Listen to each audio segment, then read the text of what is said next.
Hello दोस्तों, मैं आपका दोस्त अंकित चौधरी। स्वागत है आपका अपने चैनल रीड टू सक्सेस में। मैं उम्मीद करता हूं आप सभी बहुत अच्छे होंगे।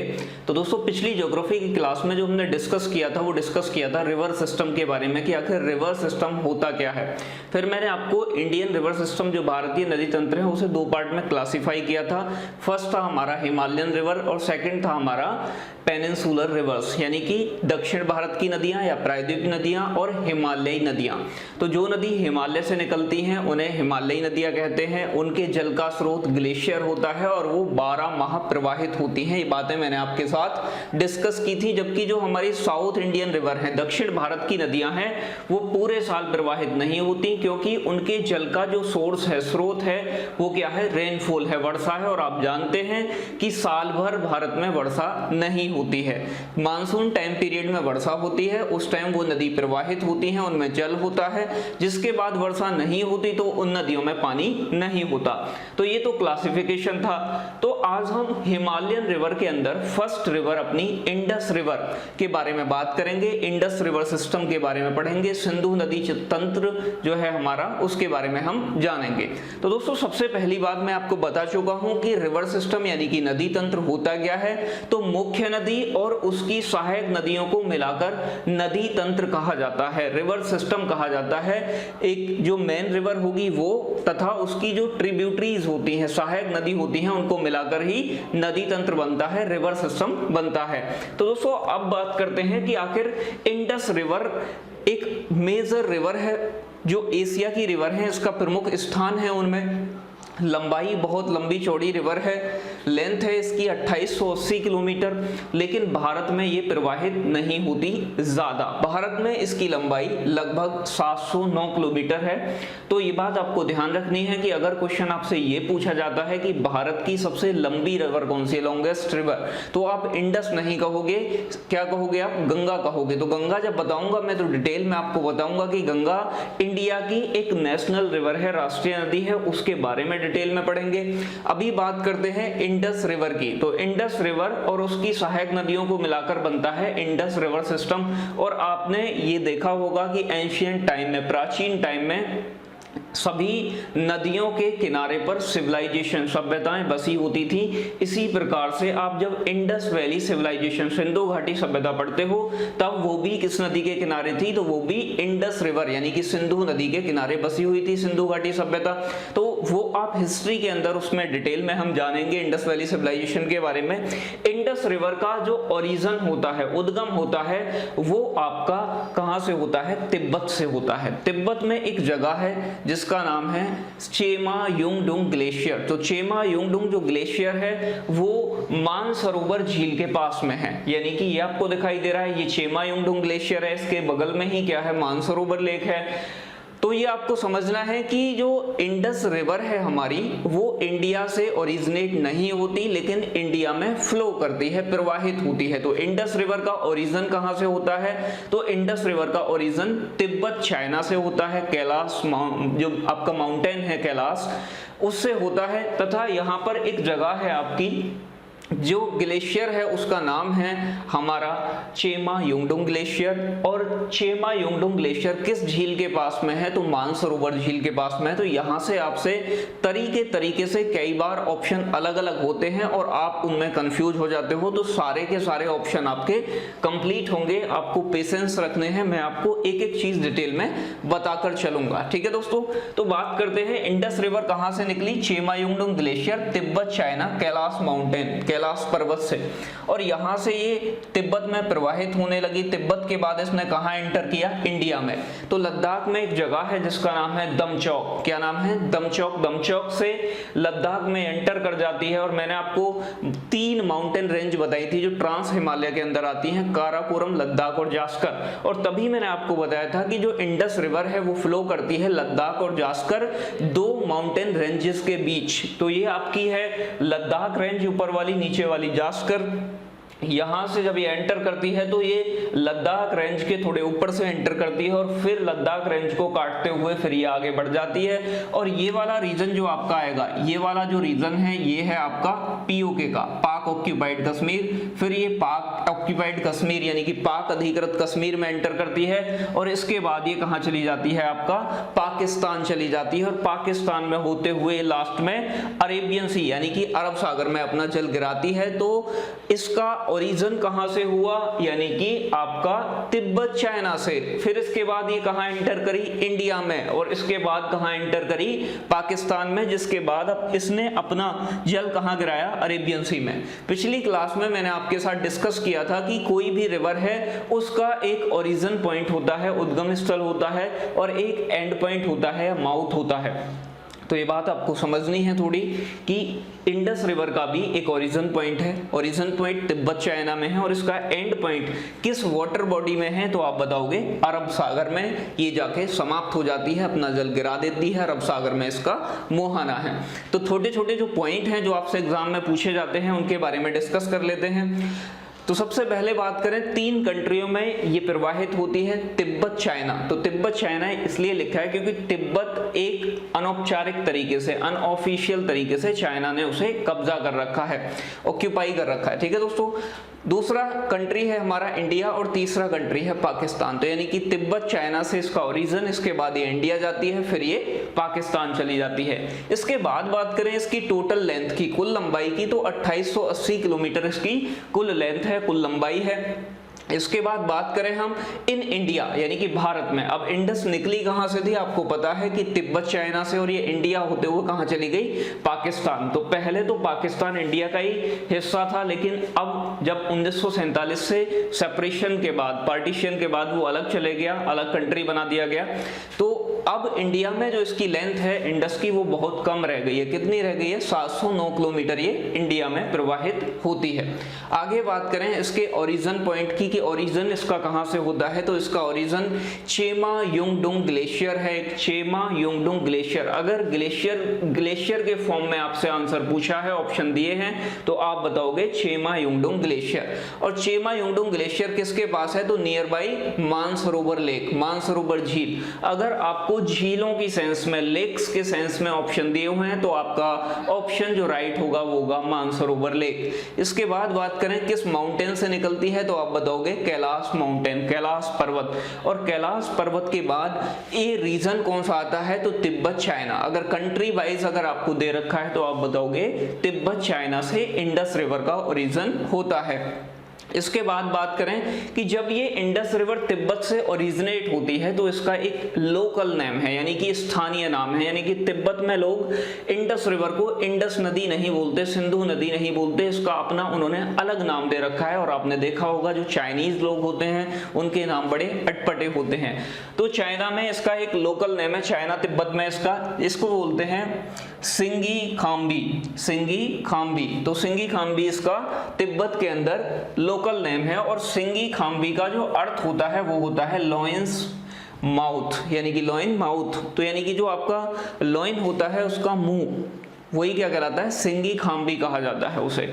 आगे बात करें, ये इंडस रिवर आपकी लॉन्गेस्ट रिवर है और नेशनल रिवर है किसकी, पाकिस्तान की। तो पाकिस्तान आपका पड़ोसी है, आपको पता होना चाहिए कि उसकी नेशनल रिवर कौन सी है। तो इंडिया की नेशनल रिवर गंगा है, आप जानते हो, जबकि पाकिस्तान की जो नेशनल रिवर है वो कौन सी है, तो आप बताओगे इंडस, यानी कि सिंधु पाकिस्तान की सबसे लंबी भी नदी है और पाकिस्तान की राष्ट्रीय नदी भी है इंडस, सिंधु। तो दोस्तों सिंधु नदी पर पाकिस्तान की पूरी एग्रीकल्चर डिपेंड करती है, क्योंकि पाकिस्तान की जो मेजर रिवर है वो इंडस है, सिंधु है। आगे बात करते हैं, ये इंडिया में एंटर कहां से करती है, तो दमचौक लद्दाख, लद्दाख में एक जगह है दमचौक, वहां से ये भारत में प्रवेश कर जाती है, एंटर कर जाती है। तो मैंने आपको बताया कि यहां से ओरिजिनेट हुई चेमायुंगडुंग ग्लेशियर से, इसके बाद में दमचौक होते हुए ये लद्दाख में एंटर कर जाती है। इसके बाद ये दोनों रेंजेस लद्दाख और जास्कर के बीच फ्लो करते हुए कहां चली जाती है, पाक ऑक्यूपाइड कश्मीर में। और फिर ये यहाँ आपका नंगा पर्वत है, मैंने आपको बताया था माउंटेन्स वाली क्लास में, तो नंगा पर्वत से टर्न करते हुए फिर ये पाकिस्तान में एंटर कर जाती है। इसके बाद बात करें लद्दाख और जास्कर श्रेणी के मध्य प्रवाहित होती है, तो मैंने आपको बताया है कि इंडस रिवर लद्दाख और जास्कर, वेरी इंपॉर्टेंट क्वेश्चन है, कई बार पूछा गया है आपसे। आगे बात करें एंड या माउथ, तो एंड या माउथ का मतलब होता है मुहाना, यानी कि लास्ट पॉइंट कहां पे जाके नदी अपना जल गिरा रही है, तो इसका जो एंड पॉइंट होता है वो अरेबियन सी यानी कि अरब सागर है। तो दोस्तों जो अभी तक आपने समझा कि इंडस रिवर सिंधु नदी का उद्गम मानसरोवर झील के पास चेमा युंगडुंगमा ग्लेशियर से होता है, फिर ये लद्दाख में प्रवेश कर जाती है, तिब्बत में बहते हुए लद्दाख इंडिया में आता है, और फिर ये इसके बाद पीओके होते हुए पाकिस्तान चली जाती है। अब मैंने आपको बताया कि हम इंडस रिवर सिस्टम यानी कि सिंधु नदी तंत्र पढ़ रहे हैं, तो सिंधु नदी की कुछ ट्रिब्यूटरीज होती हैं, सहायक नदी होती हैं, उनके बारे में भी क्वेश्चंस आपसे पूछे जाते हैं, तो वो भी आपको अच्छे तरीके से समझ लेनी है। तो सबसे पहले बात करें कि ट्रिब्यूटरीज और जो मेजर रिवर है, मुख्य नदी है, यानी कि सहायक नदियों और मुख्य नदी को मिलाकर ही नदी तंत्र बनता है, रिवर सिस्टम बनता है। अब आपको ये बात ध्यान रखनी है कि फॉर एग्जांपल ये कोई रिवर प्रवाहित हो रही है, फ्लो कर रही है, इसकी डायरेक्शन इधर साइड में है यानी कि ईस्ट में है, तो जिधर एरो का निशान बनाया मैंने उधर की तरफ ये प्रवाहित हो रही है, जल का प्रवाह ईस्ट की तरफ है। कुछ नदियां ऐसी होंगी जो ऊपर वाली साइड से नीचे आके गिरी, इस नदी में जो शामिल हो गई, जो इसकी सहायक नदियां हुई, उसने पानी आके गिरा दिया। कुछ नदियां ऐसी होंगी जो इधर से जा रही हैं और इसमें पानी गिरा रही है नीचे की साइड से। अब आप जिधर नदी का प्रवाह है उस दिशा में मुख कर अपना फेस करके खड़े हो गए, तो जो आपका लेफ्ट हैंड होगा वो उस नदी की लेफ्ट हैंड ट्रिब्यूटरीज होंगी। जैसे कि ईस्ट डायरेक्शन में नदी बह रही है, मेरा फेस भी ईस्ट डायरेक्शन की ओर है, पूर्व की ओर है, तो जो ऊपर से नदियां आई वो सभी कौन सी होंगी हमारी, मेरा ऊपर वाला हाथ कौन सा होगा, लेफ्ट, तो ये हो गई हमारी लेफ्ट हैंड ट्रिब्यूटरीज। और जो नीचे से जो नदी आ गई वो मेरा कौन सा हुआ, यानी कि दायां हाथ, यानी कि राइट हैंड। तो नीचे वाली नदियां जितनी भी होंगी वो कैसी होंगी, राइट हैंड ट्रिब्यूटरीज, यानी कि बाएं हाथ की सहायक नदियां और दाएं हाथ की। इसके अपोजिशन में अगर नदी की प्रवाह की दिशा वेस्ट की तरफ होती तो जो ऊपर वाली नदियां हैं वो कैसी हो जाती हैं आपकी राइट हैंड ट्रिब्यूटरीज, और जो नीचे वाली नदियां हैं वो कैसी हो जाती हैं लेफ्ट हैंड ट्रिब्यूटरीज, यानी कि ऊपर वाली फिर दाएं की हो जाती, क्योंकि फिर हमें फेस अपना वेस्ट डायरेक्शन में करना पड़ता, क्योंकि नदी का प्रवाह पश्चिम की तरफ हो गया। तो मैं उम्मीद करता हूं कि ये पॉइंट आपको समझ में आया होगा। अगर हम इंडस रिवर की बात करें तो इंडस रिवर का जो फ्लो है वो किस डायरेक्शन में है, तो ये आपको पता है, ये वेस्ट डायरेक्शन है और ये वाली राइट हैंड वाली हमारी ईस्ट डायरेक्शन होती है। तो सिंधु ऊपर होते हुए फिर नीचे की साइड यानी कि वेस्ट की तरफ आ जाती है, तो सिंधु नदी का प्रवाह पश्चिम दिशा की ओर है। और यदि हम पश्चिम दिशा की ओर मुख करते हैं तो हमारा ऊपर वाला हाथ जो होता है वो होता है राइट हैंड, और नीचे वाला हाथ जो होता है वो होता है लेफ्ट हैंड। तो सिंधु नदी की भी कुछ दाएं हाथ की सहायक नदियां होंगी और कुछ बाएं हाथ की सहायक नदियां होंगी, तो हमें दोनों के बारे में चर्चा करनी है। सबसे पहले हम बात करेंगे सिंधु नदी की जो लेफ्ट हैंड ट्रिब्यूटरीज हैं, यानी कि बाएं हाथ की सहायक नदी हैं। तो सबसे पहले जो हमें बात करना है वो लेफ्ट हैंड ट्रिब्यूटरीज यानी कि बाएं हाथ की सहायक नदियां जो हैं सिंधु की, उनके बारे में बात करना है। तो इसमें 5 हमारी प्रमुख नदियां हैं जो सिंधु की बाएं हाथ की यानी कि लेफ्ट हैंड की ट्रिब्यूटरीज हैं, जिसमें से फर्स्ट ये वाली नदी है, ये तो आपकी मेजर रिवर हो गई इंडस। इंडस के नीचे आओगे ये नदी है, इसका नाम है आपका झेलम, जे बना दिया J4 झेलम। झेलम के बाद एक नदी रेड कलर से आपको दिखाई दे रही है, ये जा रही है, इसका नाम है चिनाब। कौन सी नदी है, चिनाब, C4 चिनाब। इसके बाद ये जो नदी जो चिनाब के किधर आओगे आप साउथ में दिखाई दे रही है, इसका नाम है रावी, R4 रावी। और ये जो रेड कलर से आपको रिवर दिखाई दे रही है इसका नाम है आपका ब्यास। और नीचे जो आपको एक रिवर दिखाई दे रही है जो तिब्बत रीजन से आते हुए नजर आएगी आपको, इसका नाम है सतलज। तो दोस्तों आपको एक बात ध्यान रखनी है कि जो हमारी सिंधु नदी की 5 जो बाएं हाथ की यानी कि लेफ्ट हैंड की ट्रिब्यूटरीज हैं उनमें मेजर रिवर कौन कौन सी हैं, तो झेलम, चिनाब, रावी, व्यास और सतलज। तो ये सतलज तक हमारी कितनी हो गई, 5 नदी हो गई। ये 5 मुख्य नदी हैं और ये पांचों की पांचों इंडिया से होकर प्रवाहित होती हैं, यानी कि भारत से होकर प्रवाहित होती हैं। अब बात करते हैं सबसे पहली जो नदी है हमारी झेलम। तो झेलम नदी ये आपको जो रीजन दिखाई दे रहा है ऊपर वाला, इससे ऊपर वाला, ये आपका जम्मू कश्मीर वाला रीजन है, यानी कि लद्दाख और जम्मू कश्मीर जो आज के टाइम में आपके 2 यूनियन टेरिटरीज हैं वो रीजन है। यहाँ ये वाला रीजन जो आपको दिखाई दे रहा है ये है आपका हिमाचल प्रदेश स्टेट, ये है आपका पंजाब स्टेट और ये है आपका उत्तराखंड स्टेट। तो बाकी के मैंने नहीं बनाए, जिनसे हमें काम है उनके बारे में मैंने यहाँ उनको शो ऑफ किया है मैप के द्वारा, तो आप देख सकते हो। तो यहाँ देखोगे आप तो झेलम नदी का जो उद्गम हो रहा है, ओरिजिन हो रहा है, वो कहाँ से हो रहा है? जम्मू कश्मीर स्टेट से। अगर स्टेट के फॉर्म में आपसे पूछता है कि किस राज्य से झेलम नदी का उद्गम होता है, तो आप बताओगे जम्मू कश्मीर से ओरिजिन होती है। और फिर ये जम्मू कश्मीर के वेरीनाग झील से, तो आपसे अगर ओरिजिन पॉइंट पूछेगा आप बताओगे वेरीनाग झील से। तो यहाँ ये जम्मू कश्मीर के वेरीनाग झील से होते हुए फिर आगे इस पे यहाँ पड़ता है आपका श्रीनगर है। तो श्रीनगर अगर आपसे पूछ ले तो ये भी झेलम नदी के तट पे है। फिर इसके बाद ये एक लेक है जम्मू कश्मीर की जिसका नाम है वुलर लेक, जो भारत की सबसे मीठे पानी की झील है। तो ये बात भी ध्यान रखनी है। वुलर लेक से होते हुए फिर ये पहुंचती है पीओके और ये फिर इंडिया और पाकिस्तान की बाउंड्री बनाती है। बाउंड्री पर प्रवाहित होते हुए फिर ये कहाँ चली जाती है? पाकिस्तान, और आगे जाके ये अपना जल किस में गिराती है? चिनाब नदी में। तो ये बात आपको पता चली कि वेरीनाग झील जम्मू कश्मीर से ओरिजिनेट हुई। झेलम नदी के किनारे पे श्रीनगर शहर है। फिर झेलम नदी कहाँ गई? आपकी वुलर लेक यानी कि वुलर झील, ठीक है ना। और उसके बाद फिर इंडिया पाकिस्तान की बाउंड्री बनाते हुए फिर ये पाकिस्तान में एंटर कर जाती है। तो आपको ध्यान क्या रखना है झेलम नदी के बारे में? एक तो झेलम, चिनाब, रावी, व्यास, सतलज, इन नदियों के पुराने नाम भी हैं, क्योंकि इन नदियों का उल्लेख हमारे जो वेद हैं उनके अंदर भी किया गया है। तो इन नदियों के आपके जो ओल्ड नेम हैं वो आपसे पूछ लिए जाते हैं, तो ओल्ड नेम आपके सभी को पता होना चाहिए। तो दोस्तों झेलम का पुराना नाम क्या है हमारा? झेलम का पुराना नाम है वितस्ता। तो आपको ध्यान रखना है, क्वेश्चन पूछ ले कि वितस्ता किस नदी का नाम है पुराना, तो आप बताओगे झेलम, या झेलम नदी का पुराना नाम क्या है? 4 ऑप्शन होंगे, आपको पता होना चाहिए। वितस्ता झेलम नदी का ओल्ड नेम है, पुराना नाम है, पुराने टाइम में इसे वितस्ता के नाम से जानते थे। आगे बात करें ओरिजिन पॉइंट, उद्गम स्थल, यानी कि कहां से निकलती है नदी, तो ये निकलती है वेरीनाग झील से। कहां से? वेरीनाग झील, जम्मू कश्मीर। तो ये बात आपको ध्यान रखनी है कि झेलम नदी का ओरिजिन जम्मू कश्मीर की वेरीनाग झील से होता है। ठीक है दोस्तों, भारत और पाकिस्तान की सीमा का निर्धारण करती है। मैंने आपको बताया कि ये पीओके होते हुए इंडिया पाकिस्तान बॉर्डर पे कुछ किलोमीटर, 100 किलोमीटर के समथिंग फ्लो करती है, और फिर इसके बाद ये कहां चली जाती है?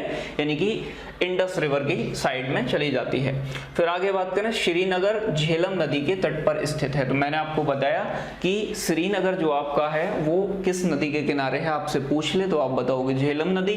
और एक बात आपको ध्यान रखनी है कि ये वुलर लेक यानी कि वुलर झील से होकर प्रवाहित होती है, और ये भारत की सर्वाधिक मीठे पानी की झील है वुलर लेक, क्योंकि आपको पता है कि जो मीठा पानी होता है वो आइस के फॉर्म में होता है। तो सबसे ज्यादा मीठा पानी ग्लेशियर या आइस के रूप में मिलता है।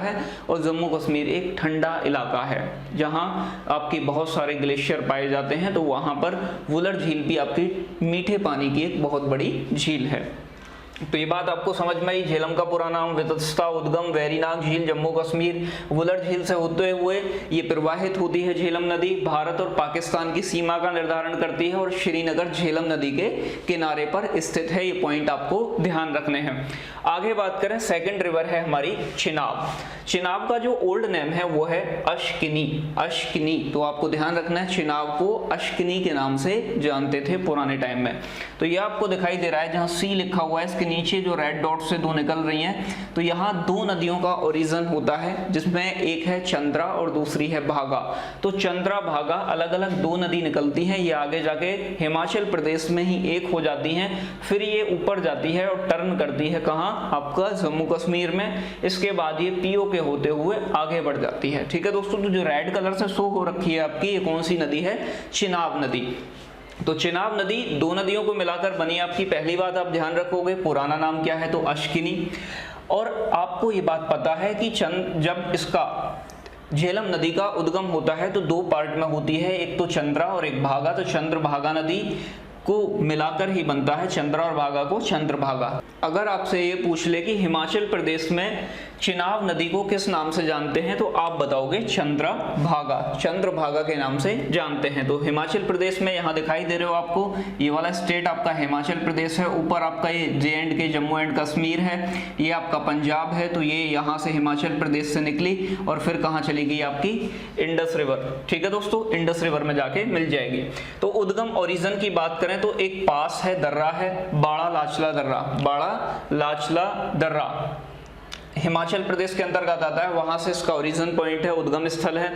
हिमाचल प्रदेश में चिनाब को चंद्रभागा के नाम से जानते हैं, तो ये बात आपको ध्यान रखनी है। चंद्रभागा कैसे जानते हैं, चिनाब को, तो हिमाचल प्रदेश में चिनाब नदी को चंद्रभागा के नाम से जाना जाता है, ये इसके बारे में एक और पॉइंट रहा, तो आपको ध्यान क्या रखना है। पुराना नाम अश्किनी, 2 पार्ट में इसका ओरिजिन होता है, चंद्रा और भागा, आगे जाके किस नाम से जानी जाती है, चंद्रभागा, फिर चिनाब बन जाती है यही, तो चंद्रभागा हिमाचल प्रदेश में ओनली। आगे बात करें उद्गम, तो बाड़ा लाचला दर्रा हिमाचल प्रदेश में चिनाब को चंद्रभागा कहते हैं, और चंद्रभागा ही किस नाम से जानी जाती है आपकी, चिनाब के नाम से। किस नाम से, चिनाब। तो चिनाब चंद्रभागा एक ही बात है, लेकिन चंद्रभागा हिमाचल प्रदेश में। तो दोस्तों अगली नदी है हमारी रावी। रावी का जो पुराना नाम है वो है पोरोसनी। क्या है, पोरोसनी। और रावी के बारे में आपको समझना ये है कि ये है आपकी चिनाब नदी, जो हिमाचल प्रदेश में आपकी किस दर्रे से होकर निकलती है। मैंने आपको बताया कि ये आपकी बड़ा लाचला दर्रे से निकलती है चिनाब नदी, और चिनाब के नीचे है आपकी रावी। तो रावी का ओरिजिन भी हिमाचल प्रदेश स्टेट से ही होता है, लेकिन किस ओरिजिन पॉइंट से होता है, यानी कि कहाँ से होता है। तो एक दर्रा है रोहतांग दर्रा हिमाचल प्रदेश में, वहां से आपकी रावी नदी ओरिजिनेट होती है और हिमाचल प्रदेश में बहते हुए पंजाब में जाती है, और पंजाब के बाद फिर पाकिस्तान में एंटर करती है और फिर जाके चिनाब में मिल जाती है। ठीक है दोस्तों, तो आपको ध्यान क्या रखना है कि रावी का पुराना नाम पोरोसनी, उद्गम स्थल ओरिजिन पॉइंट इसका तो क्या है, रोहतांग दर्रा, और कहां पड़ता है ये, हिमाचल प्रदेश में। तो रावी, R4 रावी, R4 रोहतांग। ठीक है दोस्तों, ध्यान रखना है। झेलम नदी वेरीनाग झील से, चिनाब नदी बड़ा लाचला दर्रा से, और रावी नदी रोहतांग दर्रा से। चिनाब और रावी का स्टेट वाइज अगर पूछा जाए तो हिमाचल प्रदेश से, और आपकी झेलम नदी जम्मू कश्मीर स्टेट से ओरिजिनेट होती है, उद्गम होता है इनका। ठीक है दोस्तों, अब देखो बात क्या ध्यान रखनी है आपको, अगर पूछ ले आपसे कि रावी किसकी सहायक नदी है, तो आपको ध्यान रखना है रावी चिनाब की सहायक नदी है। किसकी सहायक नदी है, चिनाब की सहायक नदी है। ठीक है दोस्तों, अब बात करते हैं नेक्स्ट रिवर है हमारी, अगली नदी है व्यास। व्यास का पुराना नाम क्या है, विपासा। तो आपको ध्यान रखना है व्यास, विपासा। तो विपासा व्यास नदी का ओल्ड नेम है, पुराना नाम है। व्यास नदी का उद्गम भी कहां से होता है, रोहतांग दर्रे के पास एक जगह है व्यास कुंड, और व्यास कुंड से ओरिजिनेट होती है आपकी व्यास नदी हिमाचल प्रदेश में, और ये हिमाचल प्रदेश से होते हुए कहां चली जाती है, आपका चली जाती है ये पंजाब में। और पंजाब स्टेट में एक रिवर आती है जिसका नाम है सतलज, और सतलज के अंदर ये अपना पानी गिरा देती है। तो व्यास किसकी सहायक नदी है, तो आप बताओगे सतलज नदी की। किसमें पानी गिराती है, किस स्टेट में आके, तो पंजाब में आके सतलज नदी से मिल जाती है व्यास। अब आपको यहां दिख रहा होगा झेलम, चिनाब और रावी तीनों कहां गई, पाकिस्तान, और यहां सतलज नदी भी पाकिस्तान जा रही है। लेकिन व्यास सिंधु की एकमात्र ऐसी सहायक नदी है जो ओरिजिनेट तो इंडिया से हो रही है, लेकिन कहां, पाकिस्तान नहीं जा रही, इंडिया में ही अपना जल किस में गिरा देती है, सतलज नदी में गिरा देती है। तो आपको ध्यान रखना है कि ये एक बाएं हाथ की ऐसी सहायक नदी है जो पाकिस्तान नहीं जाती है, भारत में ही किस में मिल जाती है, सतलज नदी में मिल जाती है। तो व्यास के बारे में जो ओरिजिन मतलब जो पॉइंट बनेंगे, पहला है ओरिजिन पॉइंट व्यास कुंड है इसका। व्यास कुंड कहां पड़ता है, आपका हिमाचल प्रदेश में, और ये रोहतांग दर्रे के पास है। तो आपसे पूछ ले कि व्यास कुंड किस दर्रे के पास है, तो रोहतांग दर्रे के पास है। पाकिस्तान नहीं जाती, कौन नहीं जाती, व्यास नदी पंजाब प्रांत में यानी कि पंजाब स्टेट में ही सतलज में अपना जल गिरा देती है। और आपसे पूछ ले कि व्यास किसकी सहायक नदी है, तो आप बताओगे व्यास सतलज की सहायक नदी है। यहां पर अभी आप जब डैम या मल्टीपर्पज प्रोजेक्ट जब मैं पढ़ाऊंगा आपको, तो देखोगे यहां एक हरीके जगह है, हरीके पंजाब में, यहीं इन दोनों पर एक बैराज है जिसका नाम है हरीके बैराज, और यहीं से एक कैनाल निकाली है, आपकी नहर निकाली है जिसका नाम है इंदिरा गांधी कैनाल। तो इंदिरा गांधी कैनाल किन दो नदियों पे है, तो व्यास और सतलज के संगम पर ही हरीके एक जगह है, और वहीं पे हरीके बैराज नाम का एक बैराज बनाया हुआ है, वहीं से एक नदी निकलती है जिसका नाम है, नहर निकलती है जिसका नाम है इंदिरा गांधी नहर। ठीक है दोस्तों, तो ये आपको ध्यान रखनी है, इंदिरा गांधी कैनाल। तो ये पंजाब और राजस्थान की सिंचाई करने का काम करती है, ये वेरी इंपोर्टेंट हो जाता है, आपसे कई बार पूछा गया है। तो आगे और डिटेल में डिस्कस करेंगे इसे। आगे बात करते हैं लास्ट इसकी, जो हमारी बाएं हाथ की सहायक नदी है वो है सतलज नदी। सतलज का पुराना नाम है सतुद्री। क्या नाम है? सतुद्री। किसका नाम है? सतलज नदी का। सतलज नदी का ओरिजिन इंडिया से नहीं होता है, ये भी तिब्बत से होता है। तिब्बत में भी कहां से होता है, तो ये बात आपको ध्यान रखनी है कि मानसरोवर झील के पास एक जगह है जिसका नाम है राकसताल, या कई सारी जगह आपको राक्षस ताल भी देखने को मिलेगा, तो आपको कंफ्यूज नहीं होना है, चाहे राकसताल हो चाहे राक्षस ताल हो। तो आपसे पूछे कि सतलज का ओरिजिन कहां से होता है, तो राक्षस ताल या राकसताल से। ये किसके पास में, तो मानसरोवर झील के पास में। किस पर्वत श्रृंखला में आता है, तो आप वही कैलाश पर्वत बताओगे। और किस क्षेत्र में आता है, तो एरिया तिब्बत का है, तिब्बत रीजन से इसका ओरिजिन होता है। और तिब्बत रीजन किस कंट्री में आता है, तो चाइना में आता है, फिर ये इंडिया आती है और फिर ये पाकिस्तान चली जाती है। तो सतलज नदी का उद्गम कहां से होता है, राकसताल या राक्षसताल, मानसरोवर झील के पास, कैलाश पर्वत, तिब्बत, चाइना, चीन। इसके बाद ये इंडिया में एंटर करती है हिमाचल प्रदेश से, और हिमाचल प्रदेश से जिस दर्रे से होकर ये इंडिया में प्रवेश करती है वो आपकी परीक्षा के लिए बहुत महत्वपूर्ण है। तो उस दर्रे का नाम है शिपकिला दर्रा। तो आपको ध्यान रखने हैं, मैंने इस क्लास में आपको 3 दर्रों के नाम लिए हैं। पहला है बड़ा लाचला दर्रा, फिर रोहतांग दर्रा और फिर शिपकिला दर्रा। ये तीनों के तीनों पासेस दर्रे किस स्टेट में आते हैं, तो हिमाचल प्रदेश में। मैंने आपको दर्रे करा रखे हैं तो आपको पता होगा, मैंने इन 3 दर्रों के बारे में आपको बताया था। तो दोस्तों अब बात करते हैं कि और क्या पॉइंट बनता है इससे। तो ये फिर हिमाचल प्रदेश से पंजाब में एंटर करी, और इसमें कौन सी नदी मिलती है, तो व्यास नदी। तो व्यास किसकी सहायक नदी है, तो आप बताओगे सतलज की। तो इसका पुराना नाम सतुद्री हो गया। अब ये ओरिजिन कहां से करती है, तो राकस या राक्षस ताल, और ये भी कहां पड़ता है, मानसरोवर झील के पास, कैलाश पर्वत श्रृंखला के अंतर्गत, तिब्बत चाइना यानी कि तिब्बत चीन में। तो आपसे पूछेगा किस, अगर पूछे कि ओरिजिन पॉइंट क्या है, तो राकस या राक्षस ताल।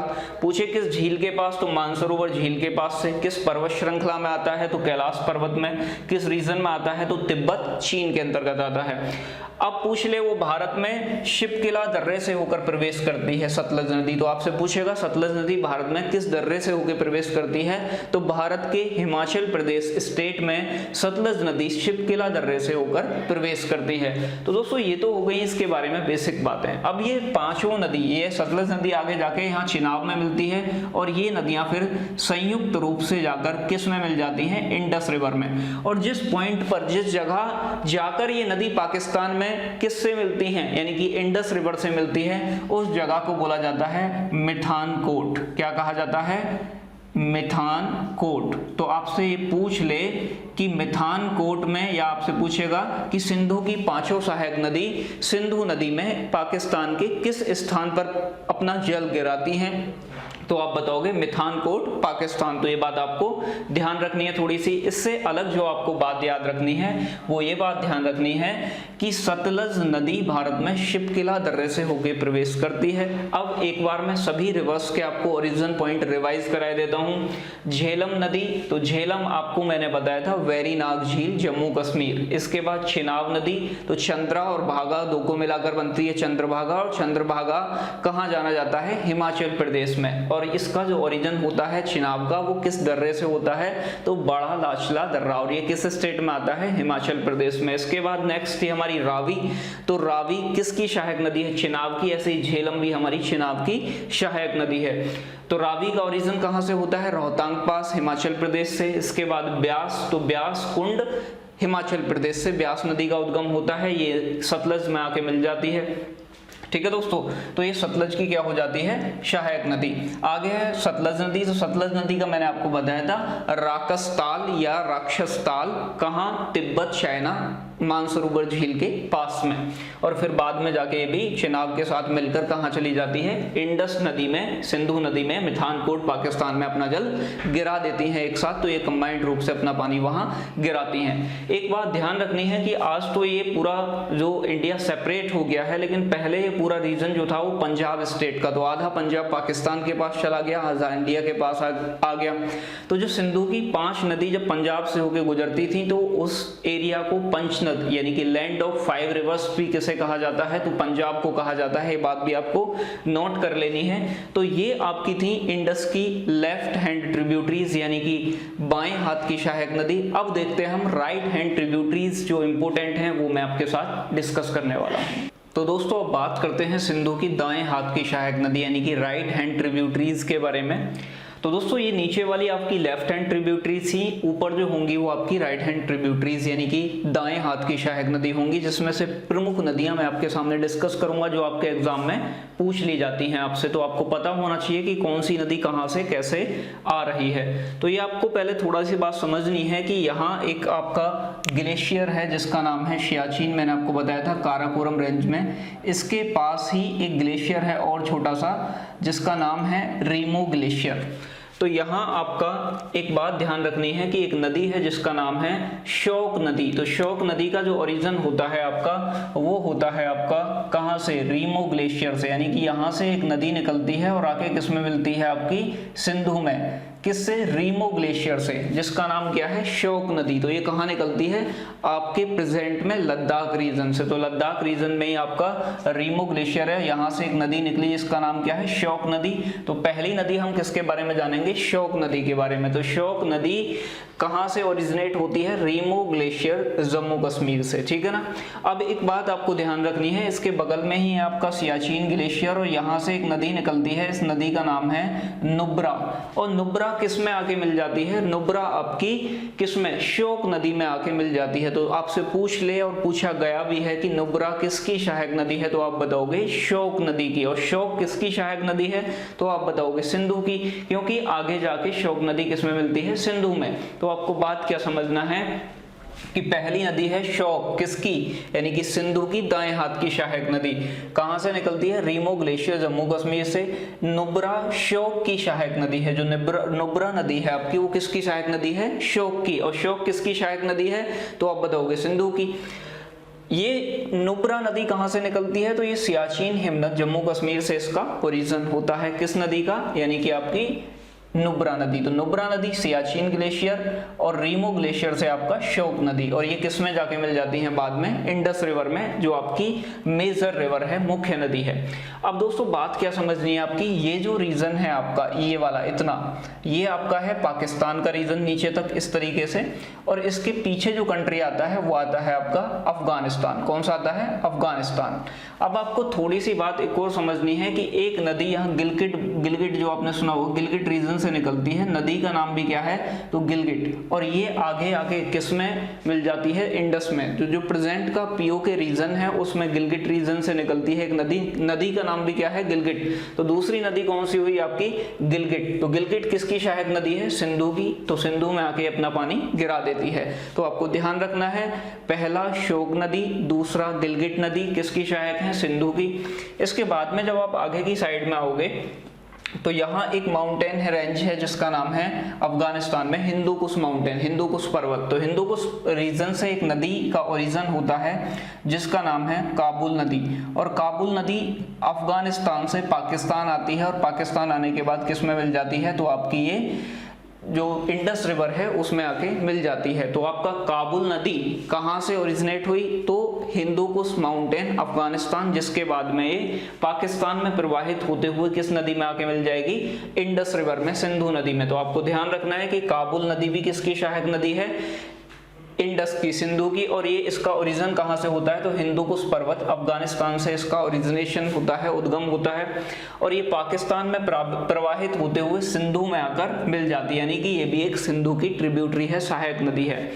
आगे जब आप आओगे थोड़ी सी तो आपको दो नदी एक साथ आती हुई दिखाई देंगी, जिसमें से एक का नाम है खुर्रम नदी, खुर्रम, ठीक है दोस्तों। और दूसरी इसी में आके मिलती है, एक नदी है जिसका नाम है टोची। तो दो नदी हैं खुर्रम और टोची। तो ये भी किसकी सहायक नदी है? सिंधु की सहायक नदी है। ये भी कहाँ प्रवाहित होती हैं? पाकिस्तान में। तो आपको ध्यान रखना है खुर्रम और टोची दो रिवर हैं जो किसकी सहायक नदी हैं? इंडस की। दोनों आपस में मिलके फिर किस में मिल जाती हैं? सिंधु नदी में। तो मैंने जो आपको राइट हैंड में मेजर रिवर बताई हैं उनका नाम आपको ध्यान रखना है। शोक नदी, शोक की सहायक नदी कौन सी थी? नुब्रा। इसके बाद में गिलगिट नदी, गिलगिट। उसके बाद में फिर अफगानिस्तान से आ रही है काबुल नदी। इसके बाद फिर मैंने आपको दो बताई हैं खुर्रम और टोची। ठीक है दोस्तों, तो ये राइट हैंड की इंपॉर्टेंट ट्रिब्यूटरी थी। आपको चार ऑप्शन दे देता है, पूछ लेता है निम्न में से कौन सी सिंधु की दाएं हाथ की सहायक नदी है या फिर बाएं हाथ की सहायक नदी है। तो आपको ध्यान रखना है कि शोक, नुब्रा, गिलगिट और आपका काबुल, खुर्रम, टोची ये सिंधु की दाएं हाथ की यानी कि राइट हैंड की ट्रिब्यूटरीज हैं। तो मैं उम्मीद करता हूं दोस्तों कि आपको इंडस रिवर सिस्टम का जो पार्ट था वो समझ में आया होगा। और यदि आपको समझ आया है, वीडियो अच्छी लगी है, तो आप वीडियो को लाइक करें, अपने फ्रेंड्स के साथ शेयर करें। हम एक एक रिवर को डिटेल में डिस्कस करेंगे। और यदि आपने अभी तक हमारे चैनल रीड टू सक्सेस को सब्सक्राइब नहीं किया है तो चैनल को सब्सक्राइब करें और बेल आइकन का बटन दबाएं, जिससे कि हमारी सभी लेटेस्ट वीडियो का नोटिफिकेशन आपको मिल पाए। धन्यवाद दोस्तों।